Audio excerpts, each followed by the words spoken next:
The COMELEC has ruled that residents in the 10 Embo barangays, now under the jurisdiction of Taguig City, will not be able to vote for their congressman in the 2025 midterm elections. The COMELEC explained that this is because the Embo barangays have not yet been assigned their designated Taguig districts. The poll body said there has to be a law on which districts to put these barangays in. The COMELEC adds that they decided on the matter early to give parties enough time to question it before the Supreme Court.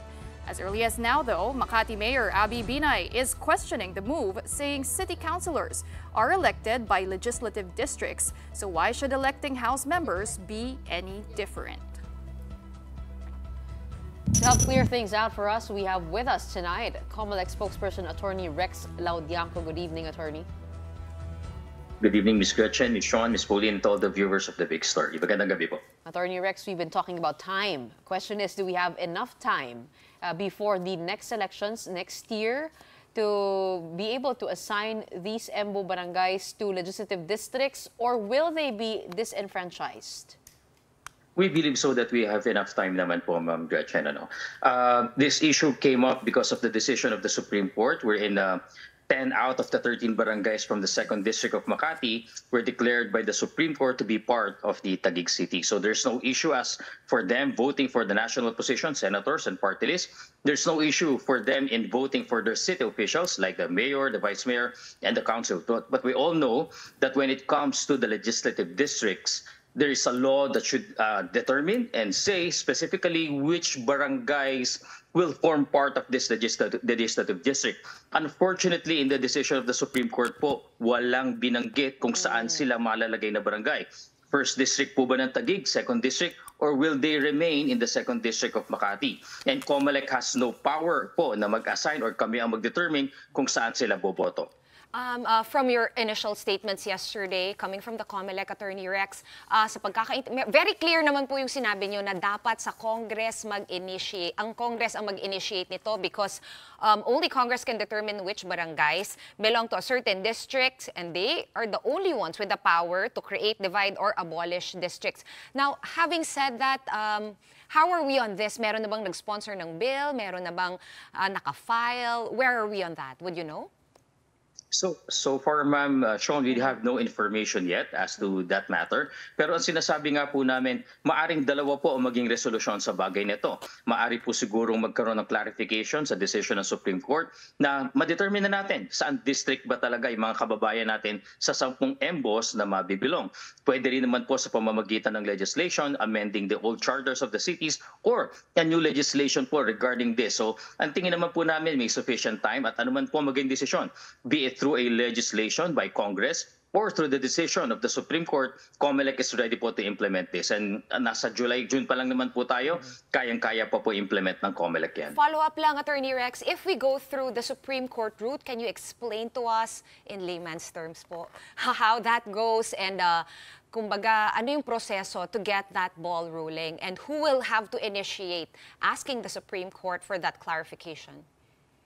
Marami naman pong parties dun sa case po na tungkol dito, no? Both the cities of Makati and Taguig are litigants in this case. So any one of them can file a motion for reconsideration or a clarification from the Supreme Court. Napakalawak po ng kapangyarihan ng ating Korte Suprema kung na-determine nga po nila yung saan magiging parte ng syudad itong mga 10 Embo barangays. Nakikita rin po namin if the Supreme Court deems it. Hindi naman po namin sinasabi na gagawin. But kung gagawin po ng Korte Suprema, susundin po natin yan and it will form part of the laws of the land. Would it not be weird though, last follow-up, if Makati asks the Supreme Court, wouldn't it make more sense just hearing like how it's coming around, no? Kung yung Taguig na lang yung mag-ask for clarification kasi ang ending naman magiging nasa isang distrito nila yan or magbubuo ng bagong distrito sa Taguig. Tama naman po, medyo hindi nga po ganun kaganda tignan. Pero ang sinasabi nga po namin dito, meron kasing kaso na pinagmulan ng lahat ng issue na to. At dun sa kaso po na yan, meron mga party litigants, kasama na po ang Taguig at ang Makati City. So kung meron man pong paunang may karapatan para magtanong muli sa Supreme Court kung kasama ba sa lipatan ng jurisdiction na yan, yung ating pong legislative districts, ay sila po talaga yon. At any rate, wala naman po makakapigil sa ating mga mambabatas kung sila rin naman po ay magka-craft ng law, mag-e-enact sila ng batas para linawin din po ang mga bagay na ito. Tatandaan po natin, lahat ng mga bagay na ito, lahat ng legislative districts po ay nababatay sa Section 6 at Section 4 ng ating Constitution na nagsasabing talagang dapat na portion ang bawat barangay. Malinaw dapat nagsasabi sino-sino ang kaparte ng bawat legislative district ng ating bansa. Attorney Rex, sabi mo nga, no, it's possible to have this law passed before the midterm elections. Pero if we're talking about the timeline, how fast? Kaya ba yan within the year? Or baka next year na po yan? And since we also have to account for all scenarios, no? So what if hindi matuloy itong law? Ano pong mangyayari sa elections for next year? Dalawang bagay po, kung matutuloy man po either through a law or sa pamamagitan ng decision ng Supreme Court, at kung magagawa po natin ito, sana bago po kami makapag-finalize po ng ating ballot phase templates, kasi inaasahan po namin with the filing of the COC from October 1 to 8 and then the cases being resolved within October and November, makapagsisimula na po mag-imprenta ng balota ang COMELEC by December. Sana po, kung mayroong mang batas o desisyon na bago, magawa po ito bago mag-December. Kasi hindi lang naman po yung balota ang iniisip namin dito, kundi po pati mismo yung configuration ng ating mga makina. Magka-match po kasi yan, balota at makina. At yung sinasabi nga po namin, kung hindi maisakatuparan ang paglilinaw sa bagay na to, whether through a legislation or decision, talaga pong hindi natin mauobliga o hindi natin magagawang pabotohin ng ating mga kababayan sa EMBO pagdating lamang sa posisyon po ng member of their House of Representatives. Okay, we have less than 6 months then. Taking a look at the timeline that you mentioned. Pag hindi nagawa ito by December, what happens now to the 10 EMBO barangays? Ibig sabihin ba hindi sila makakapag-boto para sa kanilang congressman? Ma-freeze ba sila? Tama po, Ma'am Judge. Yun po yung scenario na nakikita namin kasi hindi naman po pwedeng COMELEC po ang magdidikta at magsasabi na dito sila boboto, ito ang kanilang sets ng kandidato. Wala po yan at labas po yan sa kapangyarihan namin. Talagang kailangan po, yung napag-usapan nga natin, matapos po ito sa pamamagitan ng isang batas or decision, pero hopefully and we're praying po na magawa po ito bago mag-December para naman po maayos yung ating balota at makasama sa botohan ng ating pong representatives yung ating mga kababayan sa mga EMBO barangays. Gusto ko lang malaman, how crucial is the 300,000 voters within the EMBO barangays? I mean, 375,000. Ano bang distrito ito? What could this, this decision, how crucial is it to the winner, the congressman or congresswoman winning? Actually, I'm more concerned here, Gretch, about the constituents. Kasi 375,000 people in the EMBO barangays, they will not be represented in the legislature. That's kind of worrying. Also, to take into consideration, Attorney Rex, na syempre marami rin pong public services na dumadaan po sa office po ng mga district congressmen. I know this is not in your, kumbaga, wala naman to sa inyo, sa trabaho ninyo rather, at sa jurisdiction ninyo. But I just can't help but wonder, gano'n na lang ba? Is that constitutional to leave that many people without a congressional representation?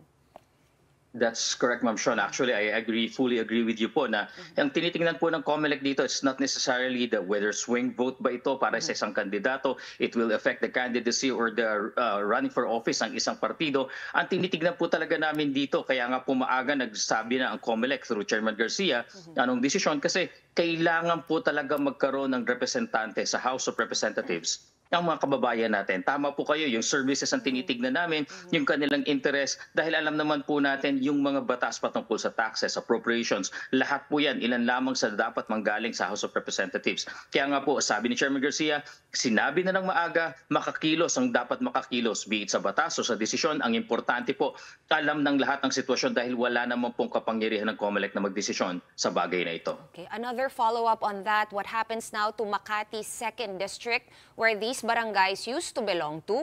Ngayon, 3 barangay na lang ang natitira.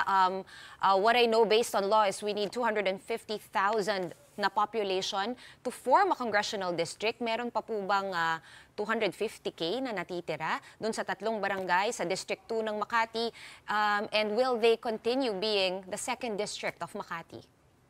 Tama po kay Ma'am Sean. That's actually the other side of the coin.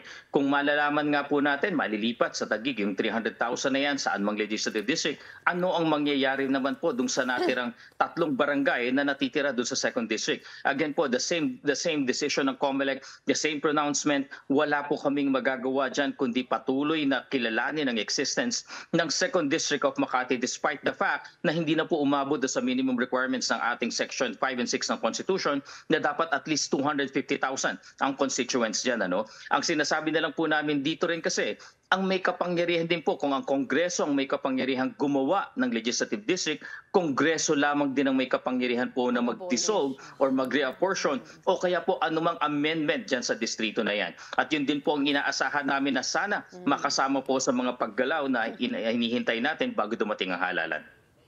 Okay, lipat naman tayo. We know, ibang topic, upcoming midterm elections. Oh my goodness, I think we have less than a year left.